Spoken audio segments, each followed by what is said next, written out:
നമസ്കാരം. ലോക സിനിമയിലൂടെ എന്ന പരമ്പരയുടെ അടുത്ത എപ്പിസോഡിലേക്ക് അവർക്ക് സ്വാഗതം. ഇന്ന് നമ്മോടൊപ്പം ഉള്ളത് നമ്മുടെ all science Thiruvananthapuram all science കോളേജിലെ മലയാള വിഭാഗം അധ്യക്ഷയും പ്രിയപ്പെട്ട എഴുത്തുകാരിയുമായ ഉദയകല മാഡമാണ്. മാഡം നമസ്കാരം. നമസ്കാരം. നമ്മളിന്ന് വളരെ നാൾക്ക് ശേഷമാണ് കാണുന്നത്. അതെ, കണ്ടതിൽ വളരെ സന്തോഷം. ഈ സമയം കണ്ടെത്തിയതിലും വളരെ സന്തോഷം. നമ്മുടെ ടോപ്പിക് എന്ന് വെച്ചാൽ നമ്മുടെ ഈ ഒരു എളിയ പരമ്പരയുടെ ഉദ്ദേശം എന്ന് വെച്ച് കഴിഞ്ഞാൽ ലോക ഫിലിം ക്ലാസിക്കുകളെ നമ്മുടെ പുതിയ തലമുറയിലുള്ള ജനറേഷൻ ഒന്ന് പരിചയപ്പെടുത്തി കൊടുക്കുക. പഴയ കാലങ്ങളിലുള്ള ആൾക്കാരുടെ ആ ടെക്നിക്കും അതേപോലെ ടെക്നീഷ്യന്മാരുടെ ഡയറക്ടേഴ്സായിരുന്നാലും അഭിനേതാക്കളായിരുന്നാലും അതേപോലെ ടെക്നിക്കൽ വിഭാഗത്തിൽ വർക്ക് ചെയ്യുന്ന ആൾക്കാരെ അവരുടെ ആ ഒരു ഡെഡിക്കേഷനും അവരുടെ അച്ചീവ്മെൻറ്റ്സും ഒന്നും കൂടെ നമുക്ക് ഒരു പുതിയ തലമുറയ്ക്കിലേക്ക് എത്തിക്കുക എന്നുള്ളതാണ് നമ്മുടെ ഈ പരമ്പരയുടെ ഉദ്ദേശം.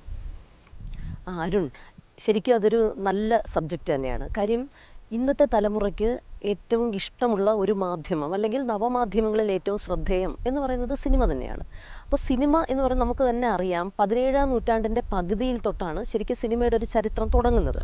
പിന്നെ പല തലമുറയെ കുറിച്ച് ഞാൻ പറയുന്നില്ല, കാര്യം അതൊരു വളരെ വിപുലമായ ഒരു ചരിത്രമാണ് സിനിമയുടെ വളർച്ചയ്ക്ക് വേണ്ടി വരുന്നത്. പക്ഷെ നമുക്ക് അറിയാവുന്ന എന്ന് പറഞ്ഞൊരു ചരിത്രം തുടങ്ങുന്നത് തോമസ് ആൽവ എഡിസന്റെ കാലം തൊട്ടാണ്. കാര്യം അദ്ദേഹം 1891 കെനറ്റോസ്കോപ്പ് എന്ന് പറഞ്ഞിട്ട് ഒരു യന്ത്രം കണ്ടുപിടിച്ചു.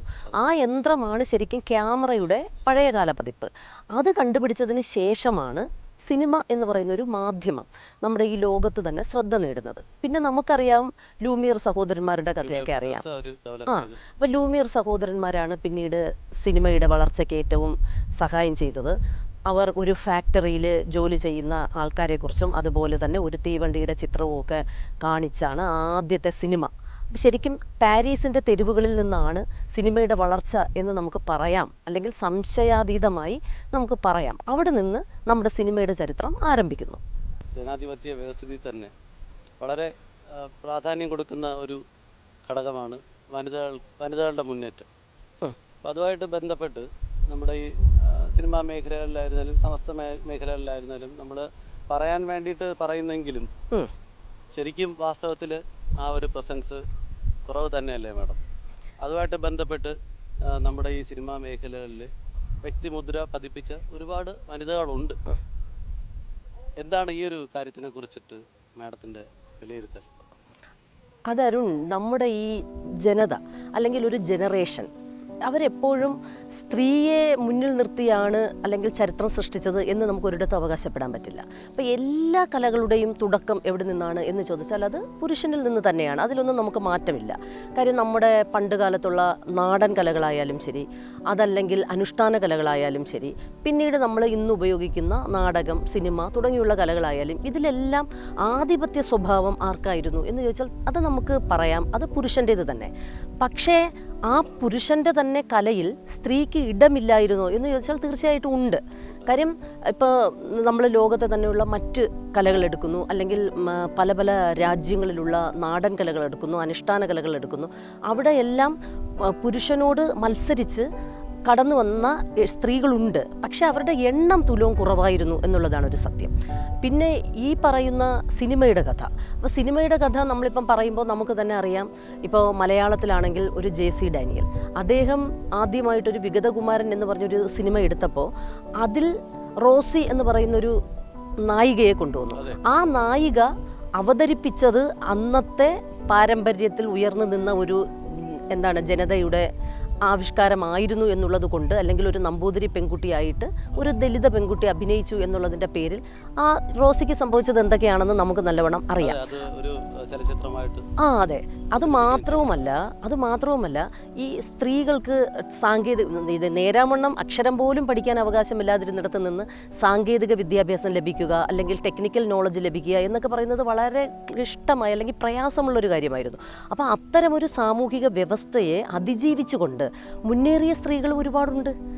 അപ്പോൾ നമ്മുടെ മലയാള സിനിമയുടെ ചരിത്രം തന്നെ നോക്കുകയാണെങ്കിൽ റോസി എന്ന ആ ഒരു കഥാപാത്രത്തിന് അല്ലെങ്കിൽ ആ ഒരു വ്യക്തിക്ക് സംഭവിച്ചത് തന്നെ അവരെ കല്ലെറിഞ്ഞ് ഓട്ടിക്കുകയായിരുന്നു. തീർച്ചയായിട്ടും മാത്രം ഒരു വ്യവസ്ഥിതിയാണ് അന്ന് നിലനിന്നിരുന്നത് എന്നുള്ളത് അതുപോലെ പിന്നീട് അത് പിന്നീട് നമുക്ക് വിനു അബ്രഹാം നല്ലൊരു നോവലായിട്ടും പിന്നീട് അത് നഷ്ടനായിക എന്ന് പറയുന്ന സിനിമയായിട്ടും ഒക്കെ വന്നപ്പോഴാണ് നാം മനസ്സിലാക്കിയത് മലയാള സിനിമയിൽ അതും വളരെയധികം പുരോഗമനം പറയുന്ന അല്ലെങ്കിൽ എഴുത്തിൻ്റെയും കലയുടെയും ഒക്കെ ലോകത്ത് മാതൃകയാകാവുന്ന നമ്മുടെ ഈ കൊച്ചു സംസ്ഥാനത്ത് ആദ്യമായിട്ടൊരു നടി വന്നു കഴിഞ്ഞപ്പോൾ അവർ അനുഭവിച്ച ആ ത്യാഗം എന്താണ് എന്നുള്ളത് നമ്മൾ മനസ്സിലാക്കി. അതുമാത്രവുമല്ല, ഈ ഇങ്ങനെ സിനിമയിൽ അഭിനയിക്കുക എന്ന് പറയുന്ന രംഗത്ത് തന്നെ ആദ്യം സ്ത്രീകളുടെ വേഷം കെട്ടി അഭിനയിച്ചുകൊണ്ടിരുന്നതെല്ലാം പുരുഷന്മാരായിരുന്നു. അപ്പോൾ അന്ന് അങ്ങനെ ഒരു പ്രവണതയുണ്ടായിരുന്നു. അന്ന് പുരുഷന്മാർ നല്ല രീതിയിൽ എന്ത് ചെയ്യുന്നു, സ്ത്രീ വേഷം കെട്ടി അവർ അഭിനയിക്കുന്നു. അപ്പോൾ അവിടെയൊക്കെ സ്ത്രീകൾക്ക് ആ വേദിയിലേക്ക് കടന്നു വരാൻ തന്നെ വളരെ ബുദ്ധിമുട്ടുണ്ടായിരുന്നു. അപ്പോൾ അതിന് തുടക്കം കുറിച്ച് ചിലപ്പോൾ നമ്മുടെ കഥകളിന്ന് തന്നെ ആവാൻ പിന്നെ തീർച്ചയായിട്ടും കഥകളിയിൽ ഇന്നും അങ്ങനെയല്ലേ, നമ്മൾ സ്ത്രീകൾ ഇത്രയും ഉണ്ടെങ്കിലും കലയിൽ ആഭിമുഖ്യമുള്ള ഉണ്ടെങ്കിലും പക്ഷേ കഥകളിയുടെ ഒരു നല്ല ഒരു രംഗം അല്ലെങ്കിൽ ഏറ്റവും നല്ല വേഷം ചെയ്യുന്നത് മിക്കവാറും എല്ലാം പുരുഷന്മാരായിരിക്കും.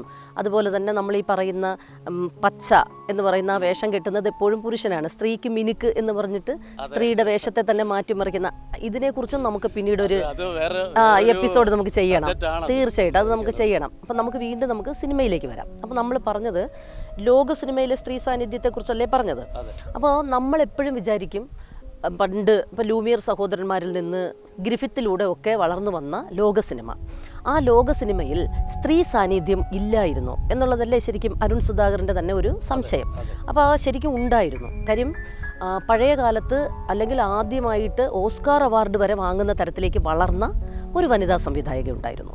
ആ വനിതാ സംവിധായകയുടെ പേര് ഞാൻ കൃത്യമായിട്ട് പറഞ്ഞുതരാം. കാര്യം അത് ഉച്ചാരണം ഫ്രാൻസിലാണ് ജനിച്ചത്. അപ്പോൾ അത് നമ്മൾ സംസാരിക്കുന്ന ഭാഷയിലല്ല. എന്നാലും ആലീസ് ഗേ ബ്ലാച്ച് എന്നായിരുന്നു. ആലീസ് ഗേ ബ്ലാച്ച് അവരായിരുന്നു ആദ്യത്തെ വനിതാ സംവിധായിക. അപ്പോൾ അത് പറയുമ്പോൾ തന്നെ നമുക്ക് ഒരു അഭിമാനം ഉണ്ട്. കാര്യം നമ്മളെപ്പോഴും ഗ്രിഫിത്തിനെയും അല്ലെങ്കിൽ നമ്മൾ ഇവിടെ വരുമ്പോൾ JC ഡാനിയലിനെയും അതുപോലെ ഇന്ത്യയിലാകുമ്പോൾ സത്യജിത് റേയെയൊക്കെ നമ്മൾ ഒരുപാട് ബഹുമാനിച്ച് പറയുമ്പോൾ അതിനിടയ്ക്ക് നമുക്ക് എന്താണ് ഈ ഒരു അമ്മ അല്ലെങ്കിൽ നമുക്ക് മുമ്പേ ജീവിച്ചിരുന്ന ഒരു വനിതാ രത്നം അവർ സിനിമാ മേഖലയിൽ എത്രമാത്രം ശോഭിച്ചിരുന്നു എന്നറിയുന്നത് നമുക്ക് ഏറ്റവും കൂടുതൽ ഇഷ്ടം തോന്നുന്ന അല്ലെങ്കിൽ ആദരവ് തോന്നുന്ന ഒരു കാര്യമാണ്. അതുകൊണ്ട് ഈ ആലീസ് ഗേ ബ്ലാച്ചയുടെ കഥ എന്ന് പറയുന്നത് വളരെ നമുക്കെല്ലാവർക്കും ആദരിക്കാൻ തോന്നുന്ന അല്ലെങ്കിൽ അനുകരിക്കാൻ തോന്നുന്ന ഒരു കഥ തന്നെയാണ്. കാര്യം അവർ ക്യാബേജ് പൂക്കൾക്കിടയിൽ എന്ന് പറഞ്ഞിട്ടൊരു സിനിമ എടുത്തിട്ടുണ്ട്. അപ്പം ഞാനിവിടെ ക്യാബേജ് പൂക്കൾക്കിടയിൽ എന്ന് പറയുമ്പോൾ അല്ലെങ്കിൽ ദ ക്യാബേജ് ഫെയറി എന്നൊക്കെ പറയുമ്പോൾ അവരുടെ ഭാഷയിൽ പറയുന്നത് ലാഫി വോക്സ് ചൗക്സ് എന്നായിരുന്നു. ലാഫി വോക്സ് ചൗക്സ് എന്നായിരുന്നു. ആ സിനിമ വരുന്നത് 1896 അപ്പം ശരിക്കും നമ്മളിപ്പം പറയുമ്പോൾ ഒരു ഏകദേശം ഒരു 140 വർഷങ്ങൾക്കെങ്കിലും മുമ്പ് ഒരു വനിതാ സംവിധായക അല്ലെങ്കിൽ ലോക സിനിമയിൽ ജീവിച്ചിരുന്നു അല്ലെങ്കിൽ അവരൊരു ഇതിഹാസമായി മാറി എന്നൊക്കെ പറയുന്നത് ഇന്നത്തെ തലമുറയ്ക്ക് അതൊരു ആവേശം തന്നെയാണ്. ഇപ്പം നമുക്കിവിടെ വിധു വിൻസെൻറ്റിനെ പോലുള്ള മിടുക്കികളായ സംവിധായകർ നമ്മുടെ ഇടയിൽ തന്നെ ഉണ്ട്. അപ്പോൾ അങ്ങനെയൊക്കെ വരുന്ന ഒരു കാലഘട്ടത്തിൽ നമുക്ക് ഈ ഇവരെക്കുറിച്ച് ആലീസ് ഗൈ ബ്ലാച്ചയുടെ ജീവിതകഥയും അവരുടെ സിനിമകളെക്കുറിച്ചും ഒക്കെ നമ്മൾ നമ്മുടെ തലമുറയോട് പറഞ്ഞു കൊടുക്കുമ്പോൾ പുരുഷാധിപത്യ മേഖല മാത്രം ഉണ്ടായിരുന്ന ഒരു സിനിമാ മേഖലയിൽ ശക്തമായ സാന്നിധ്യം അറിയിച്ച സ്ത്രീ ഉണ്ടായിരുന്നു അല്ലെങ്കിൽ സ്ത്രീകൾ ഉണ്ടായിരുന്നു എന്നുള്ളത് നമ്മുടെ സിനിമയുടെ ചരിത്രത്തിൻ്റെ ഒരു വഴിത്തിരിവ് തന്നെയാണ്. അഭിമാനകരമാണ്.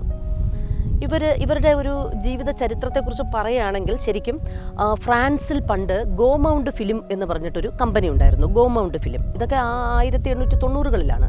ആ ഗോമൗണ്ട് ഫിലിം കമ്പനിയിലായിരുന്നു ശരിക്കും ആലീസ് ഗേ ബ്ലാച്ച് അവരുടെ സിനിമയുടെ ഒരു ജീവിതം ആരംഭിക്കുന്നത്.